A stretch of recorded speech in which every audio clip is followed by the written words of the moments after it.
the longest arch bridge in the world, and a spectacular suspension bridge, each designed to conquer breathtaking distances and withstand typhoons and earthquakes. They're part of the greatest bridge building boom ever in the planet's fastest growing nation, China. What does it take to build the world's impossible bridges?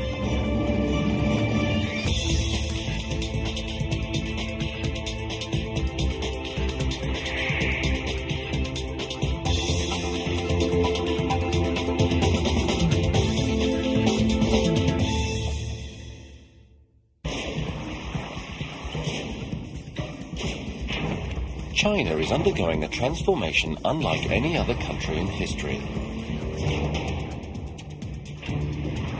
In just a decade, it has created a web of roads and bridges second only to the United States. But unlike the US, China has two of the world's longest rivers, rivers that divide the country and disrupt travel by land.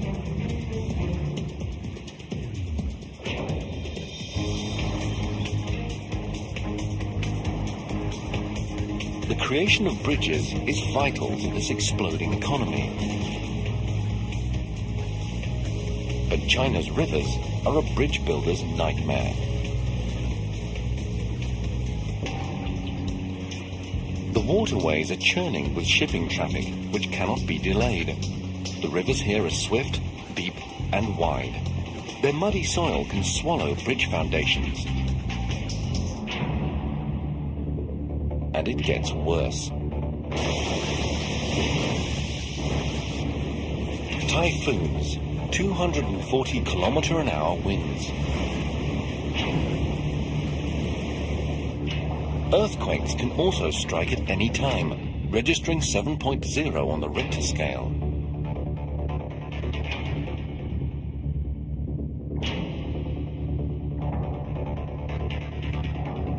These challenges baffled China's engineers for centuries.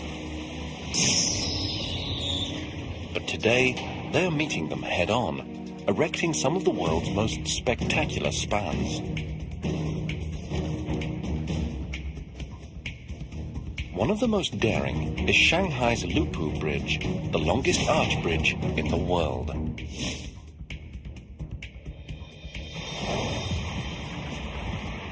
"34 million kilograms of steel soaring over the busy Huangpu River.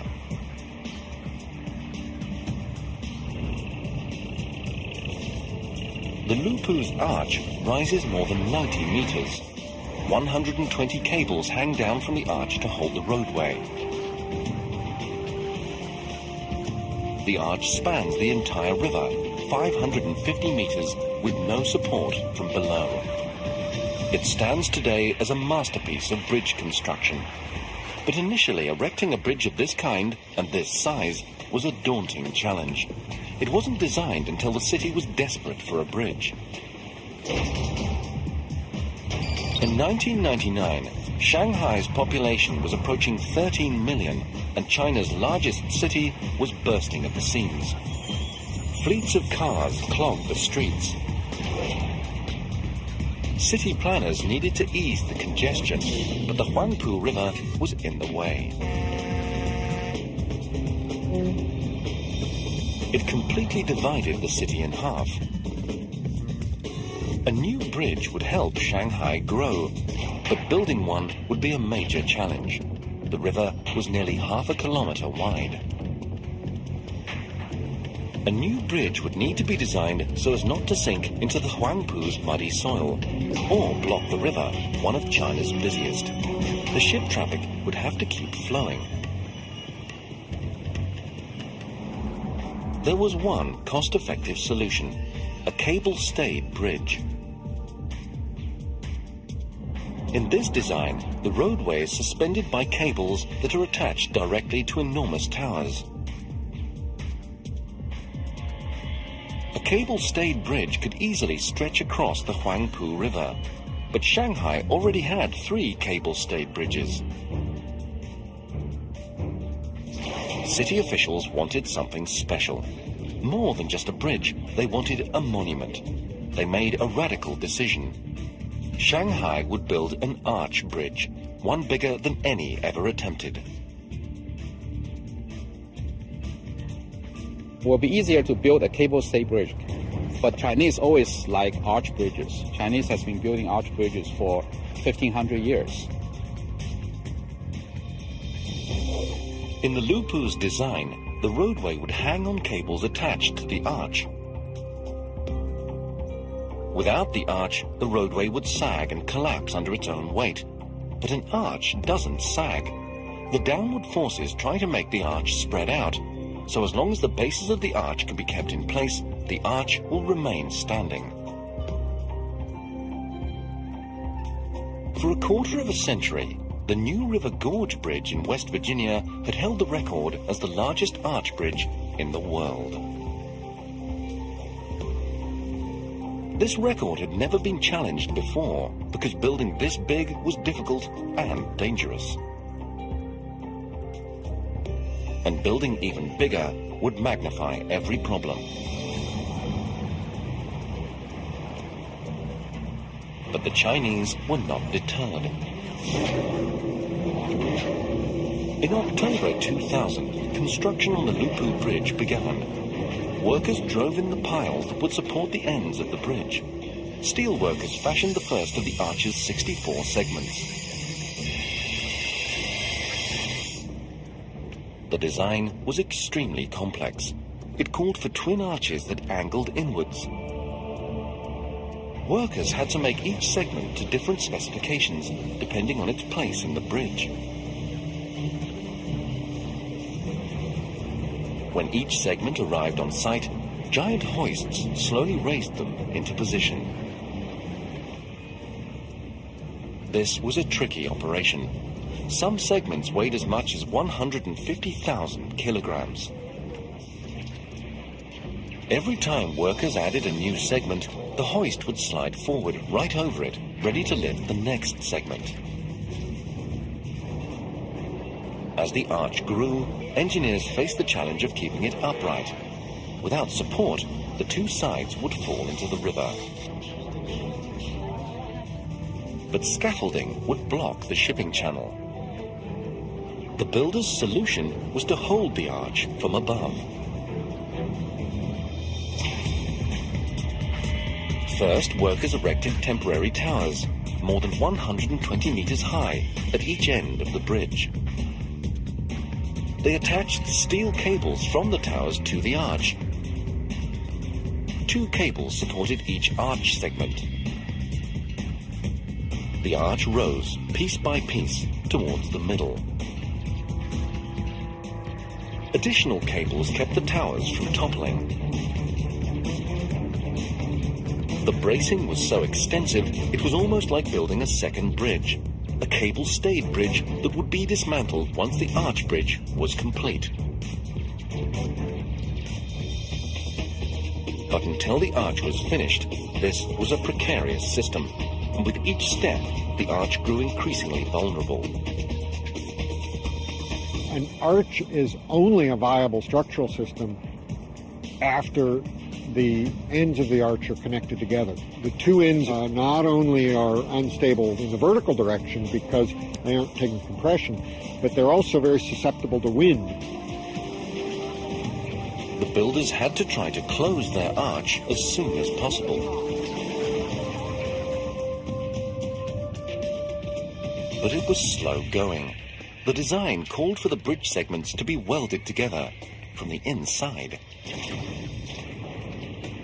The space was cramped and the ventilation was poor. The welding torch heated the air to 60 degrees Celsius. It was so hot that the welders could work for only 15 minutes at a time. And to complete the bridge, they needed to make over 300 kilometers of welds.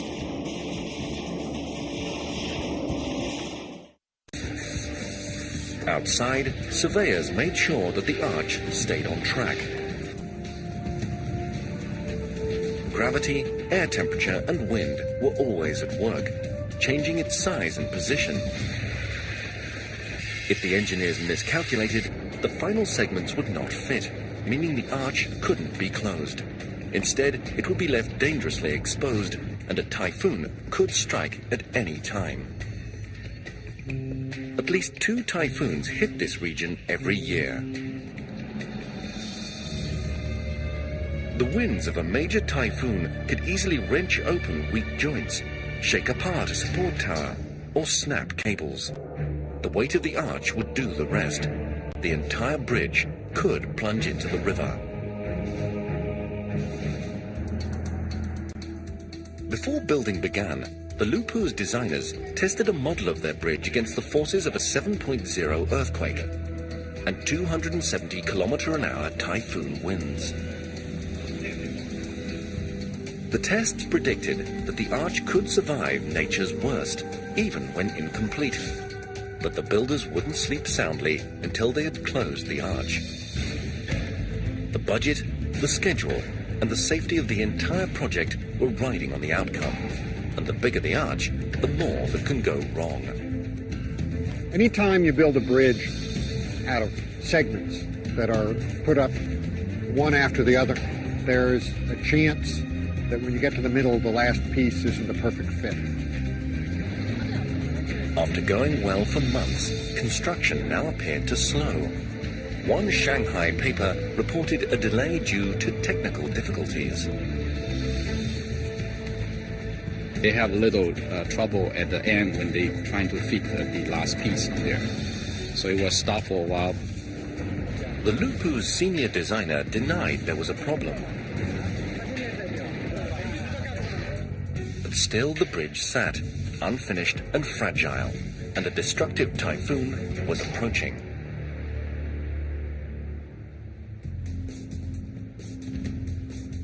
By July 2002, almost 2 years into construction, China's Lupu Bridge loomed over Shanghai's skyline, but it was still incomplete.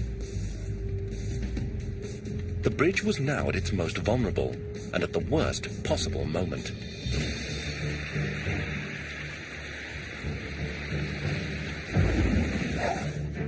Typhoon Ramasun was brewing in the Pacific, just 130 kilometers away from the city. For 24 hours, the storm pelted China's coast. The high winds knocked down trees, demolished homes, and pummeled the unfinished Lupu Bridge.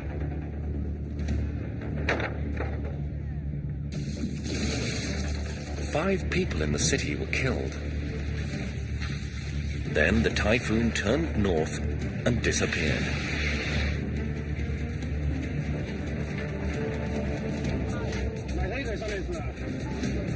This time, the Lupu supports held.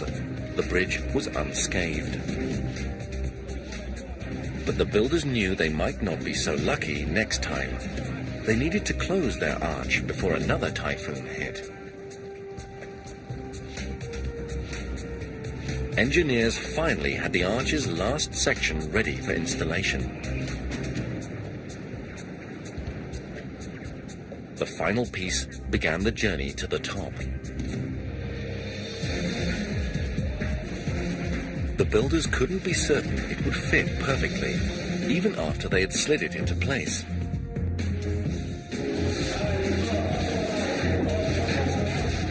Workers quickly welded one side of the section, but on the other side, the gap was too wide.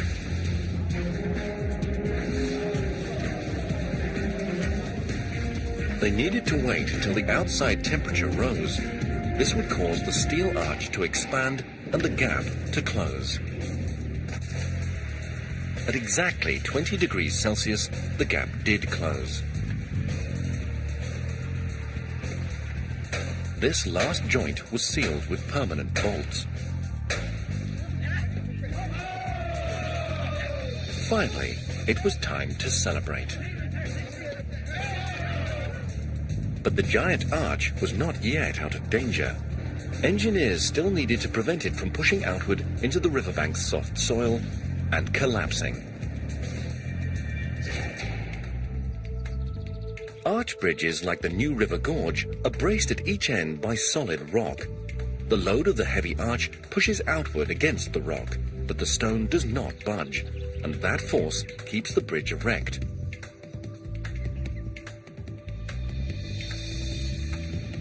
But the soil of the Huangpu River was too soft to resist the Lupu's weight.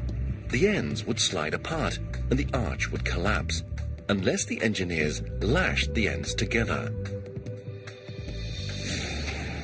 This is known as a tide arch. The builders stretched 16 cables between the arch bases. 8 cables would remain visible after the bridge was finished. The other 8 would be hidden inside the road spans. Together they would act like the string on an archer's bow. Without their constant force, the arch would flatten.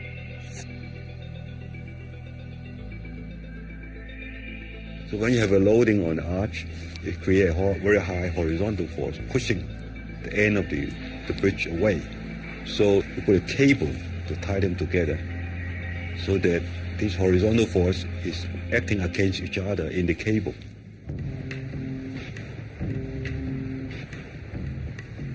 Maintenance crews will need to keep a close eye on the cables for as long as the bridge is standing. They will regularly test the tension to make sure it stays at about 22,000 tons.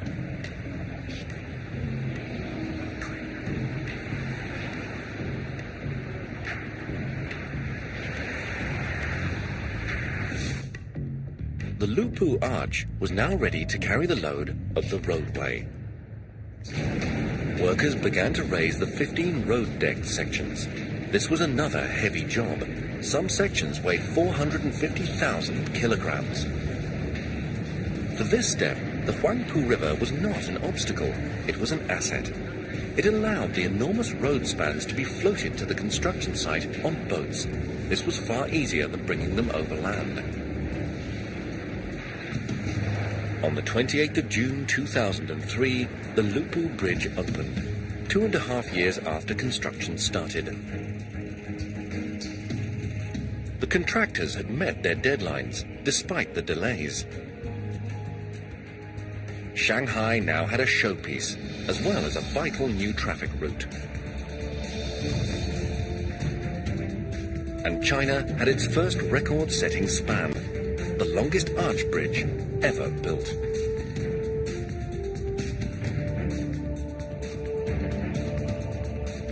But this victory was quickly overshadowed by China's insatiable need for bridges. The Chinese want to link their entire nation to form one modern economy. It was hard enough conquering the Huangpu River, which sliced Shanghai in half, but China had another river that cut the whole country in half. The Yangtze is China's longest river and the third longest in the world. It once divided China geographically and economically, a 6,300-kilometer obstacle to China's growth. 3 hours west of Shanghai, the Chinese began to bridge this divide with one of their greatest megaspans yet. A suspension bridge called the Rin-Yang.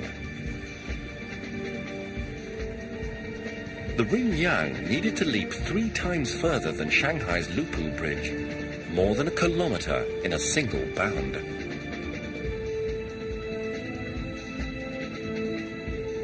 It would be the longest bridge the Chinese had ever built, and the third longest suspension bridge in the world.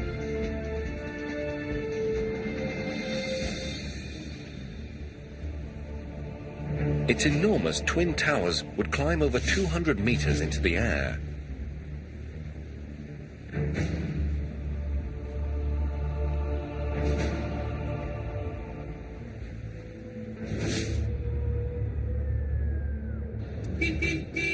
For residents on the Yangtze's north side, the bridge would mean faster and safer travel to Shanghai, and a chance to share in China's new wealth. The North Bank was cut off from Shanghai by the Yangtze. But now the Rin-Yang would replace a ferry ride that could take 2 hours with a 10-minute drive.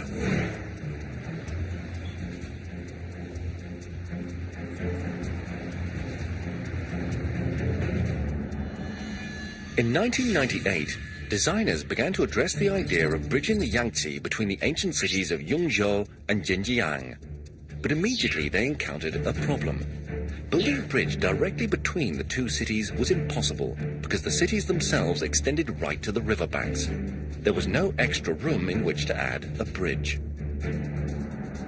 Designers were therefore forced to build the bridge to the west, but here the gulf between shores more than doubled. Building the bridge here would demand 3 megastructures: a 400-meter bridge to the north, an elevated highway across the small island, and a massive bridge to the south. The Yangtze was a difficult place to build one bridge, let alone 2.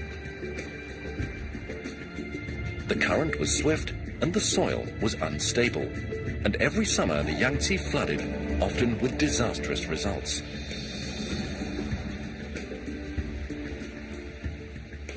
A deluge just months before construction started inundated an area larger than England. If there was a severe flood during construction of the Rinyang, it could cripple the project. Builders tackled the North Bridge first, where the shorter distance made their job easier. They erected a cable-stayed bridge, the cheapest and simplest design. The roadway was supported by cables attached directly to 2 towers. This 400-meter structure had no trouble spanning the river's north channel. Cable-stayed bridges have been built that are twice the length needed here. It was a huge construction project, but not record-breaking. The state-of-the-art design looked stunning, both day and night.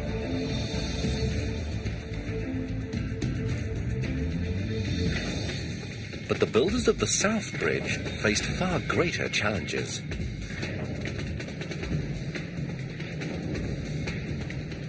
The distance they had to build across was almost 4 times as far, too far for a cable-stayed bridge to reach without putting several towers in the river.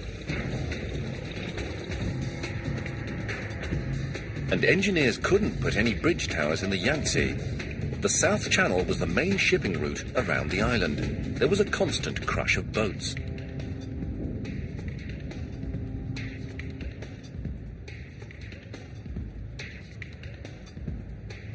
If just one vessel strayed off course and rammed a bridge pier, the damage would potentially be catastrophic.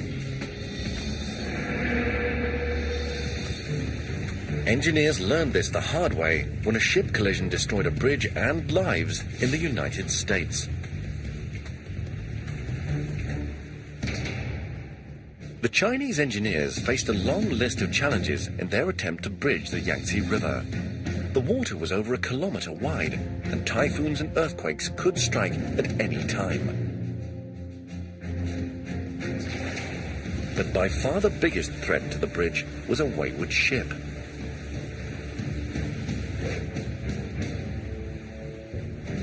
In Florida in 1980, the 20,000-ton Summit Venture destroyed the Sunshine Skyway Bridge. The ship was navigating Florida's Tampa Bay in bad weather. It lost radar, veered off course, and slammed into a bridge support. The central span collapsed.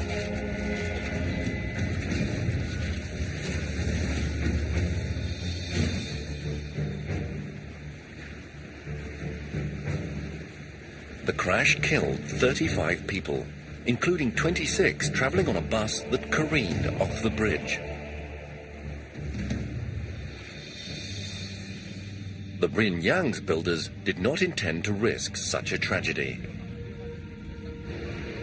They would base as much of their bridge on land as they could, and only one design could leap the huge distance and keep the towers near shore: a suspension bridge. The design for the Rinyang, like every modern suspension bridge, relied on 2 main cables that stretched from one shore to the other. At each end, the meter-thick cables were rigidly anchored. But everywhere else, the main cables could and would move, even across the top of the towers. The towers were like tent poles, propping up the cables. But the cables were simply draped over the top. If the main cables were anchored to the tower tops, the towers would not be able to withstand the pulling forces. They would tumble inwards, and the entire structure would be lost.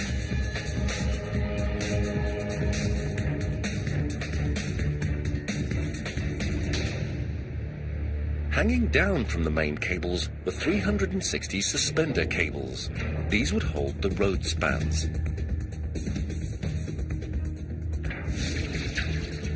And these joints were also made to move. This flexibility would help the bridge to survive extreme poundings from earthquakes and typhoons.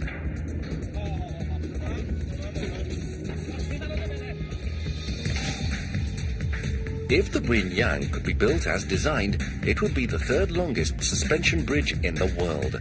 It would have towers that soared 70 stories and a span that would stretch almost 1.5 kilometers.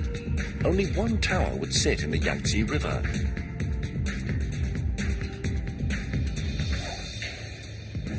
Just two other bridges in the world had longer spans: Denmark's Great Belt and Japan's Akashi Kikyo.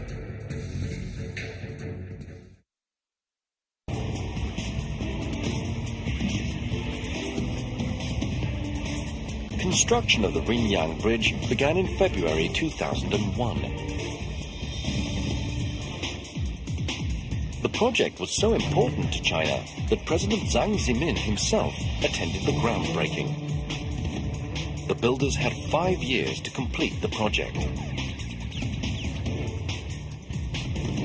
The first step was the bridge towers. Because the towers needed to withstand tremendous downward forces from the cables, engineers wanted to plant them on bedrock.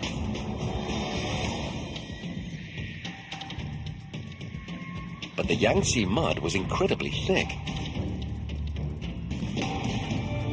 To reach solid footing, the builders needed to sink 32 piles at each tower site.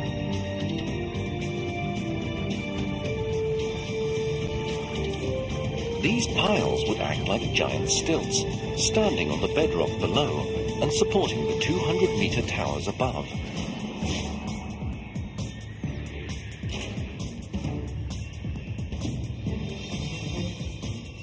This was a critical step to ensure that the towers remained upright.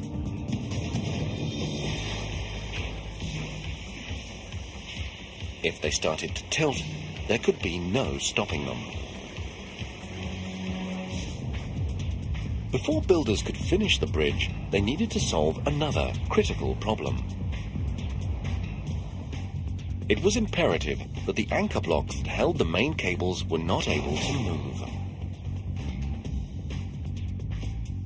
But the ground here was so muddy and weak that the cables could have pulled the anchor blocks out of place.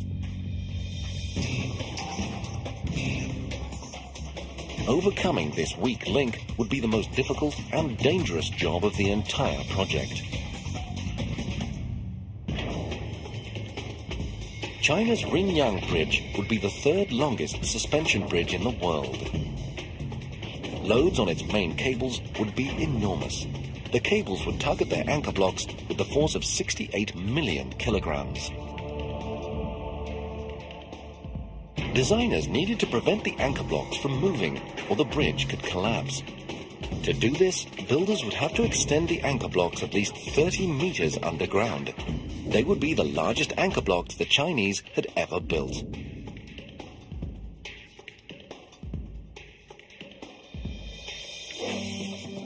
But when engineers probed the riverbank, they discovered that the soil was worse than muddy. It was laced with underground water. This was a major setback. Engineers would have to find a way to divert the groundwater, or watery mud would pour into any hole they dug.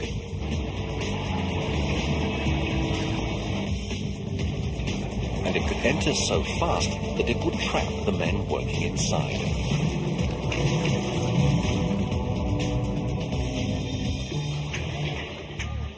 The engineers devised a plan. They decided to keep the water at bay by erecting a gigantic underground dam. All around the 3,400 square meter site, workers dug a series of trenches. They filled the trenches with rebar and concrete. The walls kept the water out, making it safer to dig within. But there was still a problem. North Shore workers were using China's only deep trench digger. So on the South Shore, the contractors were forced to take a riskier approach. They decided to control the deep underground water by freezing the ground. To do this, they needed to construct a huge refrigeration plant. The plant chilled salt water to minus 20 degrees Celsius. Salt water has a much lower freezing point than fresh.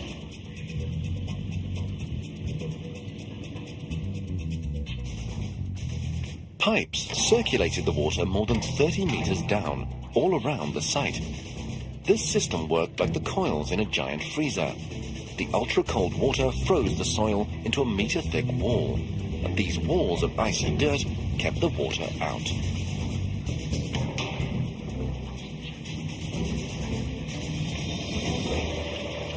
With groundwater no longer circulating inside the two sites, the soil became safer to dig.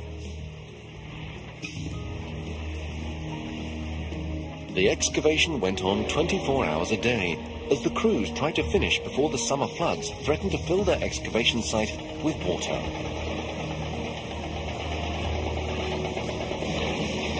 These enormous pits would descend at least 30 meters, but every 4 meters, workers needed to stop to pour concrete braces. The deeper the workers went, the more dangerous the job became.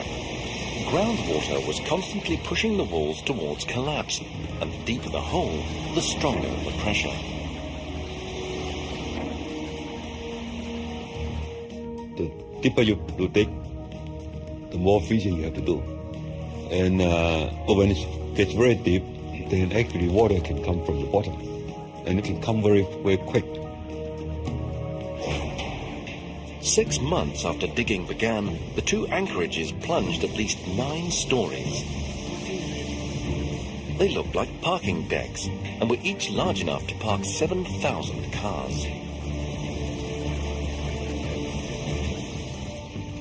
Hundreds of men now worked at the two vulnerable sites, and the danger was about to escalate. Monsoon season and its flooding were just weeks away.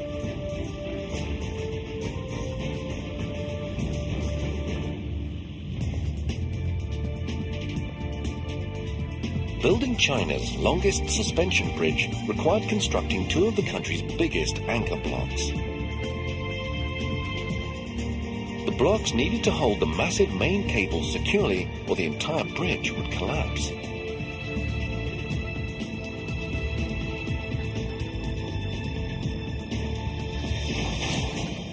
So far, workers had excavated 280,000 cubic meters of dirt. But engineers now decided it was too risky to continue. They ordered the crews to the next stage of construction. Workers filled both anchorages with ballast, 310,000 cubic meters of concrete and sand. The Ringyang's engineers had won their first race against the tumultuous Yangtze and escaped a disaster.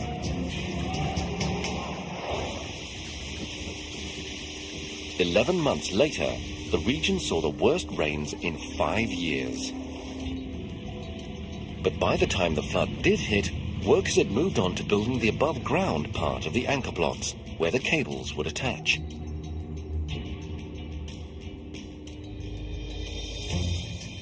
But you can't just hook the end of a main cable into the concrete. It would pull right out.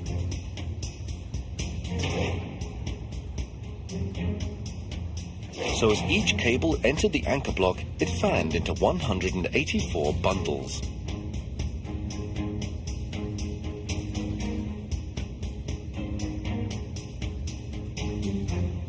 The cable spread from 1 meter to 9 meters wide. This distributed the pulling force across 83 square meters. Each cable bundle was separately anchored in concrete.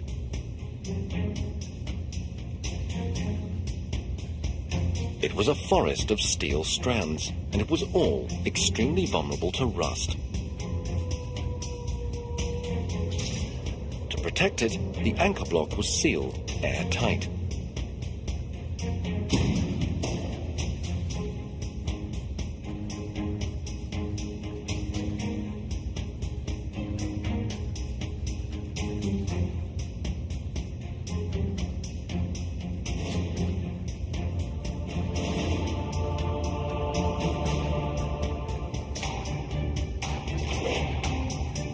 The atmosphere was constantly dehumidified, so rust couldn't form.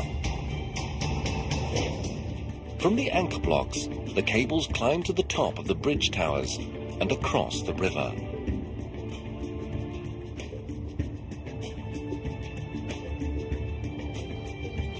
Each cable weighs over 20 million kilograms, too heavy to put in place straight away.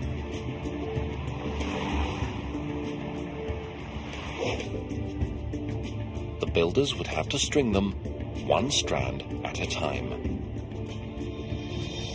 First, they took a guide cable across the river by boat. To do this, they needed to block all ship traffic.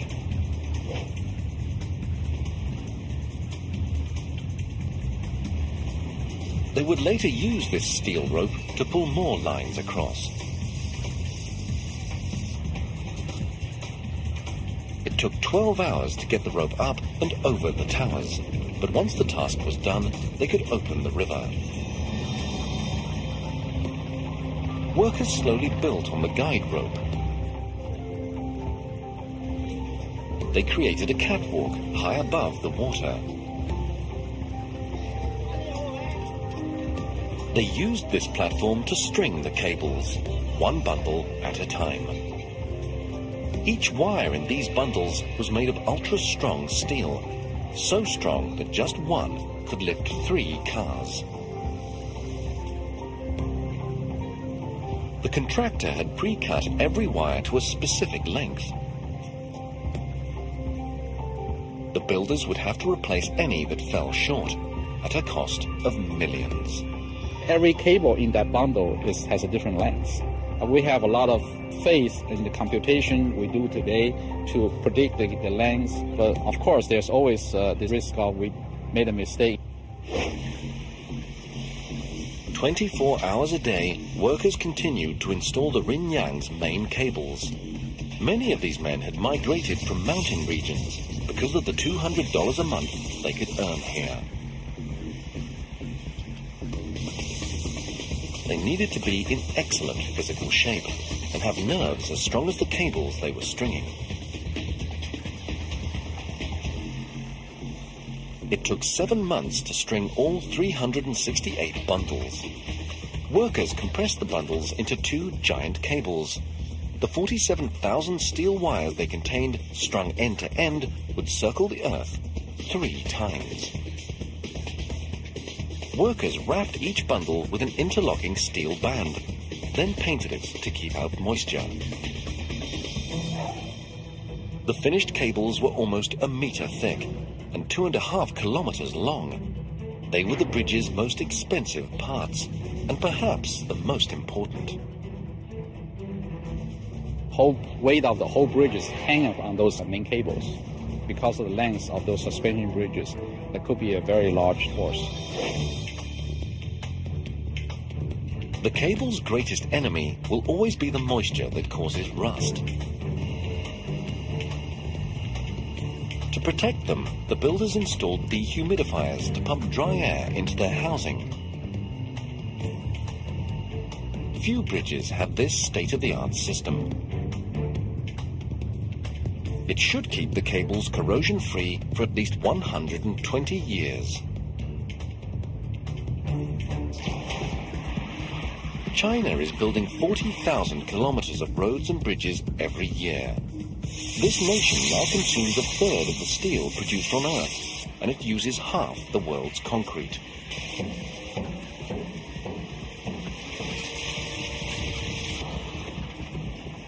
This building boom may be the biggest in history. Almost 3 years after construction began on the Rinyang, workers were ready to attack the final stage, raising the road deck. The design of these steel boxes was critical. It could determine if the Rinyang would survive for decades or quickly fall apart.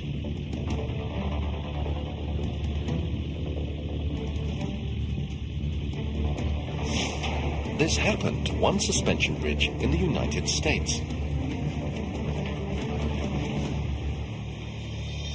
In July 1940, the Tacoma Narrows Bridge in Washington State opened to traffic. At the time, it was the world's third longest suspension bridge.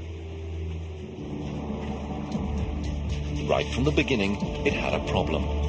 Light wind would set it in motion. It quickly earned the name Galloping Gertie. 4 months later, a gale of just 67 kilometers an hour made the bridge twist and undulate. The motion fed on itself, amplifying to a catastrophic condition called flutter. After a few hours, the bridge could take no more. The Tacoma Narrows Bridge was doomed because its road span was too flexible. It could still be standing today if designers had stiffened the span with a truss, like the one below the world's longest suspension bridge, the Akashi Kikyo in Japan.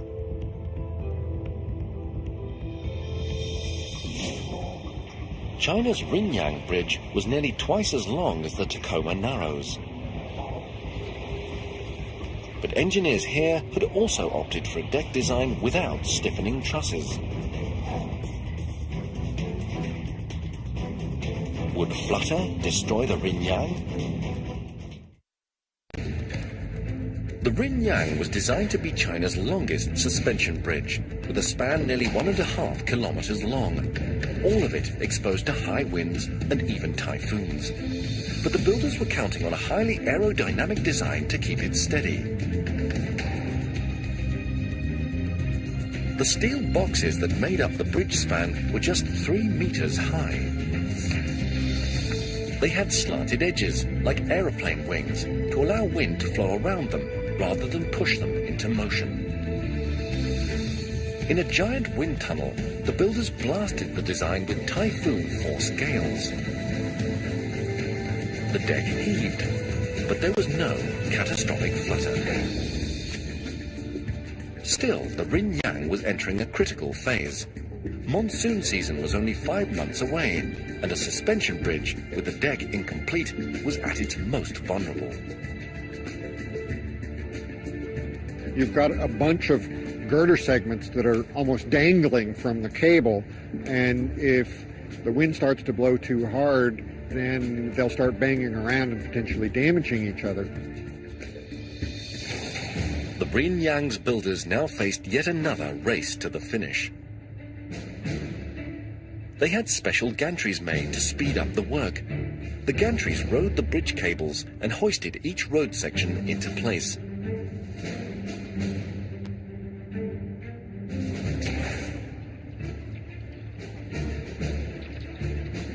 "90 days after lifting the first slab, the Rinyang's road crew locked the last one into position. The 1,490-meter span, the third longest in the world, was complete. Almost immediately, the tough job of maintaining it began. Like the bridge cables, the span's 25,000 tons of steel can corrode.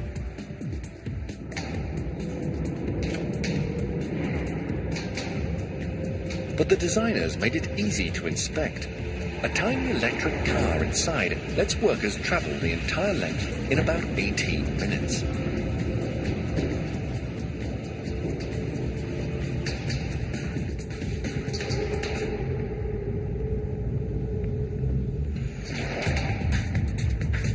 In the shadow of the bridge is a high-tech control center.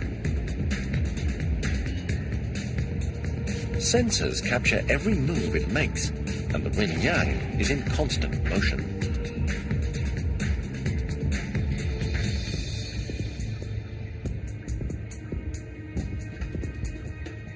This flexibility is unique to suspension bridges. It allows the massive structure to bend to Mother Nature's will, but not break.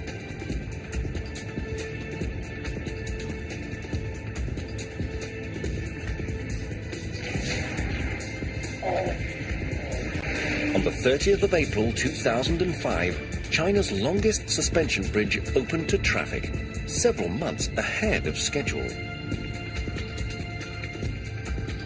It had taken 4.5 years to build, at a cost of $700 million US. The region now had an economic lifeline between North and South, and China entered the record books once again. But it's not stopping with the world's third longest suspension bridge, or even the world's longest arch bridge.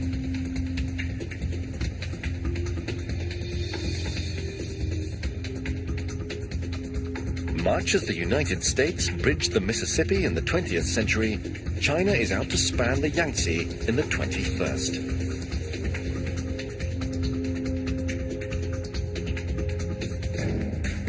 Over the next 2 decades, the Chinese intend to build another 50 bridges over this river alone.